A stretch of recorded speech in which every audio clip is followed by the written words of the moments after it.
Bismillahirrahmanirrahim.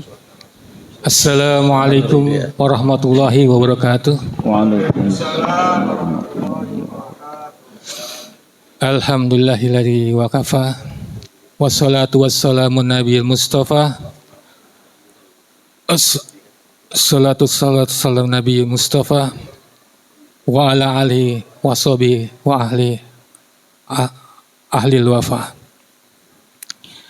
Asyhadu an la ilaha illallah wahdahu la syarikalah wa asyhadu anna Muhammadan abduhu rasulun nabiyya ba'da. Assalatu wassalamu ala asyrofil anbiya'i wal mursalin wa ala alihi wa sahbihi ajmain. Amma ba'du. Qala Allah Ta'ala fil kitabil karim, a'udzubillahi minasyaitonir rajim. Ya ayyuhallazina amanu kutiba alaikumus syiyam kama kutiba alal ladzina min qablikum la'allakum tattaqun. Wa qala Rasulullah sallallahu alaihi wasallam, man shoma ramadhana imanan wa ihtisaban ghufira lahu ma taqaddama min dzambi. Sadaqallahul azim wa sadaqa Rasulullah habibul karim. Jamaah salat tarawih Masjid At-Taqwa yang insyaallah dirahmati Allah SWT. Puji dan syukur sudah seharusnya kita panjatkan kehadirat Allah SWT yang telah memberikan kita nikmat untuk sampai di bulan Ramadan ini, yang dimana bulan ini banyak sekali keberkahan yang bisa kita raih. Insya Allah kita semua termasuk orang-orang yang bisa meraih keberkahan di bulan yang diberkahi Allah ini. Amin, amin, ya rabbal alamin. Salawat serta salam juga selalu tercurah pada junjungan kita, suri taula dan kita baginda Nabi besar Muhammad SAW, beserta keluarga dan juga sahabatnya yang sudah membawa dan menyebarkan risalah ini hingga risalah ini menjadi rahmatan lil alamin. Dari buku Tasawuf Modern karya Kiai Haji Buya Hamka, semoga Allah merahmati beliau, diceritakan bahwa pada suatu masa Raja Zulkarnain ingin pergi berperang untuk memperluas daerah kekuasaannya. Pada pagi hari dikumpulkanlah semua prajuritnya dan dikatakan pada prajuritnya, kita nanti akan melewati sebuah sungai. Pada malam nanti kita akan melewati sebuah sungai. Apapun yang terinjak oleh kalian, maka ambillah dan masukkan ke dalam tas kalian.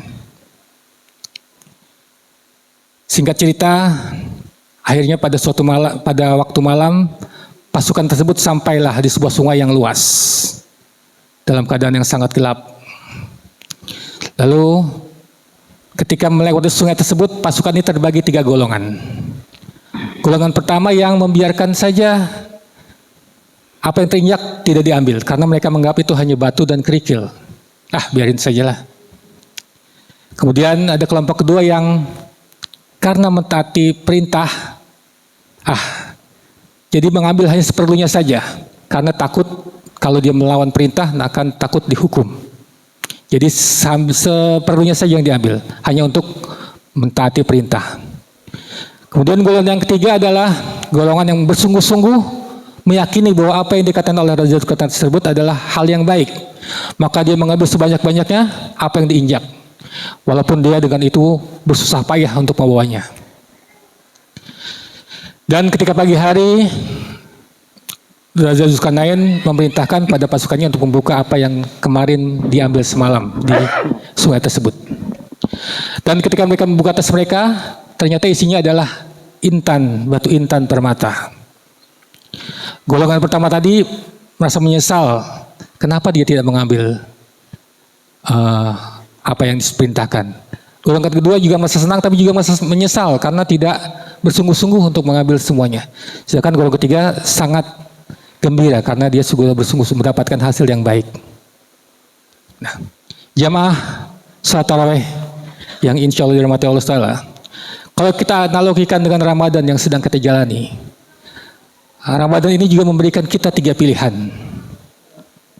Pilihan yang pertama, apakah kita akan membiarkan Ramadan lewat begitu saja tanpa mengambil apa-apa dari Ramadan ini, tanpa mengambil kebaikan apapun dari Ramadan yang kita lalui ini.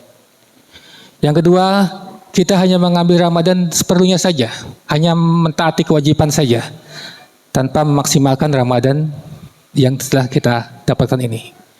Kemudian ketika kita benar-benar bersungguh-sungguh memaksimalkan ibadah Ramadan kita sehingga kita bisa mendapatkan Ramadan sebaik-baiknya, sehingga menjadi Ramadan yang terbaik bagi kita. Ada sebuah pertanyaan, apakah orang yang berpuasa itu sudah pasti sampai selesai itu sudah pasti lulus jadi orang yang bertakwa?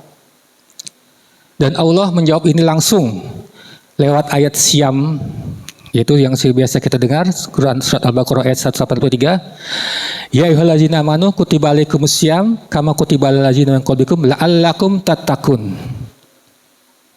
Imam As-Suyuti mengatakan bahwa kata la'allakum dalam ilmu nahwu, kata Imam As-Suyuti, kalau kata-kata pengharapan atau tujuan yang sangat diinginkan atau pengharapan bila diikuti dengan kata la'allakum, maka itu dia harus dilakukan dengan sungguh-sungguh untuk mendapatkannya.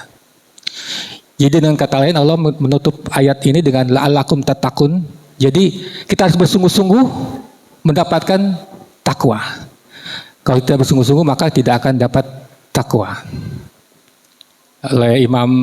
Oleh Ustadz Adi Hidayat dikatakan bahwa bersungguh-sungguh ada 3 amalan pokok yang harus kita lakukan di bulan Ramadan ini. Pertama adalah memperbanyak sholat, ya, sholat rawatib, sholat duha, sholat tahajud, dan sholat lainnya yang sudah disunahkan.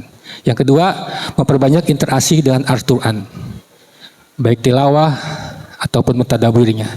Yang ketiga, memperbanyak sedekah. Nah, insya Allah kalau kita 3 ini kita amalkan dengan baik, maka kita akan bersungguh-sungguh, termasuk orang-orang yang bersungguh dalam menggapai Ramadan. Dan insya Allah Ramadan ini menjadi Ramadan terbaik bagi kita, karena belum tentu kita akan bertemu lagi dengan Ramadan tahun berikutnya. Wallahu muwaffiq ila aqwamit thoriq. Billahi taufiq hidayah wa afu minkum. Wassalamualaikum warahmatullahi taala wabarakatuh. Waalaikumsalam warahmatullahi